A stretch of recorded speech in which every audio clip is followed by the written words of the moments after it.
आज म तपाईलाई एउटा यस्तो ठाउँमा लाँदैछु जहाँ तपाईले आफूलाई कुल र चिसो महसुस गर्ने हुनेछ। यो गर्मीमा तपाई के न के खोज्दै हुनुहुन्छ, मलाई लाग्छ त्यो हो शीतलता। र यो शीतलताको निम्ति आज म तपाईलाई लाँदैछु देवदहको शिवालय कुल्फी हाउस। नमस्ते। नमस्ते हजुर। आराम हुनुहुन्छ? आरामै छु। हामी कुल्फी खान आएको तपाईको पसलमा। ए हजुर, कुल्फी खुवाउनुहुन्छ? हजुर, कुल्फी खुवाउँछु नि। शिवालय कुल्फी हाउसमा पुगेर मैले साउजीसँग कुल्फीको अर्डर गरेँ। उहाँले डिप फ्रिजिङ गरेर राखेको कुल्फी निकालेर हामी सबैलाई दिनुभयो। साँच्चै मिठो छ यो कुल्फी चाहिँ। मैले अहिलेसम्म कुल्फी चाहिँ को टेस्टमा कहीँ पनि यस्तो चाहिँ टेस्टी कुल्फी मैले देखेको थिएन कि यो वास्तवमा साँच्चै मिठो छ यो कुल्फी। साँच्चै निकै मिठो कुल्फी छ।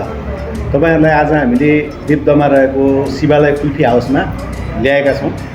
यहाँ विभिन्न ब्रान्डका कुल्फीहरू बन्छन् र यो कुल्फी एकदमै अर्ग्यानिक कुल्फी, शुद्ध दुधबाट बनेको, किनकि अन्यत्र मिसावट हुने धेरै सम्भावना पनि हुन्छ। उहाँले आफैले तयार पारेर शुद्ध दुधबाट बनाएको कुल्फी बिक्री वितरण गर्नुहुन्छ र आज हामी त्यही कुल्फी खाने क्रममा शिवालय कुल्फी हाउस देवदह खैरेनीमा छौँ। कुल्फीहरू त बजारमा धेरै प्रकारको पाइन्छ।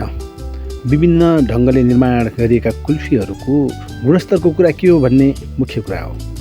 किनभने बजारमा पाइने जस्तो पाए त्यस्तो कुल्फीहरू अनहाइजेनिक हुन सक्छन्। ती अनहाइजेनिक वस्तुहरू खाँदा हाम्रो स्वास्थ्यलाई पनि प्रतिकूल असर पार्न सक्छ। तर शिवालय कुल्फी एउटा यस्तो मात्र ब्रान्ड हो जसले विगत 18 वर्षदेखि राम्रो कुल्फी उत्पादन गरिरहेको छ। यो अत्यन्तै अर्ग्यानिक कुल्फी बन्दैछ यहाँ। शिवालय कुल्फी हाउसले विगत लामो समयदेखि झन्डै 18 वर्ष पहिलादेखि यो कुल्फीको व्यवसाय गर्दै आउनुभएको छ।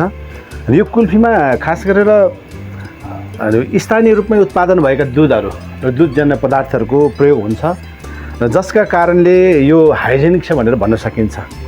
किनकि यो घरेलु तथा साना उद्योग कार्यालयमा पनि उहाँले दर्ता गराउनु भएको छ र यो झन्डै यो दुधलाई चाहिँ उहाँले 6-7 घन्टा पकाउनुहुन्छ र त्यो पकाइसकेको दुध ठोस रूपमा जब परिणत हुन्छ अनि मात्र हामीले खाने कुल ठन्डा महसुस गराउने कुल्फी चाहिँ यो तयार हुन्छ र यसलाई चाहिँ एउटा भाँडोमा उहाँले भर्नुहुन्छ। यो म्यानुअल्ली काम, यसमा अटोमेटिक काम छैन, म्यानुअल्ली काम गर्नुहुन्छ उहाँले र त्यो म्यानुअल्ली कामका आधारमा तयार भएको कुल्फीलाई फ्रिजमा राखेर र खान योग्य अथवा बजार लान योग्य बन्छ। उहाँले तयार पारेको कुल्फी रूपन्देही जिल्ला मात्र होइन, नवलपरासी जिल्लाका विभिन्न बजारहरू, स्थानीय बजारहरू, रूपन्देही जिल्लाको देवदह, मणिग्राम, भलुहीदेखि लिएर बुटोलसम्म पनि यो कुल्फी पुग्ने गर्छ र तपाईँलाई देखाइरहेको छु मैले। तपाईँ कहाँ हुनुहुन्छ? तपाईँको पेरिफेरीमा यस्तो कुल्फी पाउँछै पाउँदैन? पाउँछ भने कस्तो खालको कुल्फी तपाईँले खाँदै आउनुभएको छ र आफूलाई अनुकूलता र फुर्सद मिलेसम्म यो कुल्फी पनि तपाईँले चाख्नु होला, खानु होला। यसको स्वादको चाहिँ भिन्नता के छ त्यो पनि तपाईँले अनुभव गर्नु होला। र यो कुल्फी वास्तवमै अर्ग्यानिक छ, हाइजेनिक छ र हामी सबैलाई यो मुखमा झुन्डिने खालको स्वादिलो पनि छ। यो मेरो पसलमा धेरैजसो लेडिज केटाकेटीहरू बढी आउँछन् अथवा जुनसुकै यस समूहका व्यक्तिहरू पनि आएर यहाँ कुल्फी खानुहुन्छ। मेरो अब फागुनदेखि सुरु हुन्छ अनि गएर तपाईँको मौसिर 15सम्म मेरो कुल्फी चालु हुन्छ। यहाँ भाषा मिठो मानिदिनु भएको छ। अनि गएर मैले अब राम्रो चिज केही मिसावट नगरिकन राम्रो तरिकाले बनाएको छु दुध पकाएर। त्यसो हुँदाखेरि म पनि सन्तुष्टि छु र ग्राहक पनि, यहाँ खाने ग्राहक पनि सन्तुष्ट हुनुहुन्छ। आर्मेनियमका भाँडामा भर्छु मैले। यो हाइजेनिक हुन्छ, यो आर्मेनियममा राम्रो माल बन्छ, क्वालिटी राम्रो हुन्छ। अनि मैले फेरि मसिन प्रयोग गर्दिनँ, म आफैले पकाउँछु र अनि यसरी यहाँ भर्छु र अनि गएर म त्यो फ्रिजरमा यसलाई सेट गरिदिन्छु। 2-3 घन्टामा यो जमेर रेडी हुन्छ। यसमा अरू कुनै किसिमको रासायनिक पदार्थ कुल्फी यसरी हाइजेनिक ढङ्गले निर्माण गरिएको छ।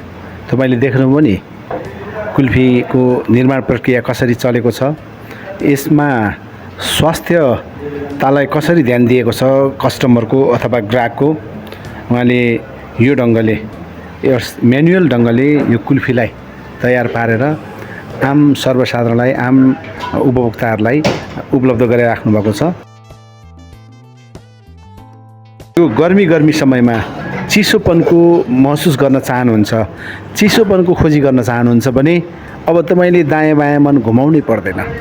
देवदहको खैरेनी बजारमा रहेको शिवालय कुल्फी हाउससम्म पुगेर यो कुल्फीको स्वाद र अनुभवहरू लिन सक्नुहुन्छ। यो भिडियो तपाईँलाई कस्तो लाग्यो? यदि मन पर्यो भने तपाईँले लाइक, कमेन्ट र सेयर गरिदिनु होला र हामीलाई अन्य खालका सुझावहरू पनि दिँदै गर्नुहोला, जसका कारण हामीले थप भिडियोहरू बनाउन सकौँ।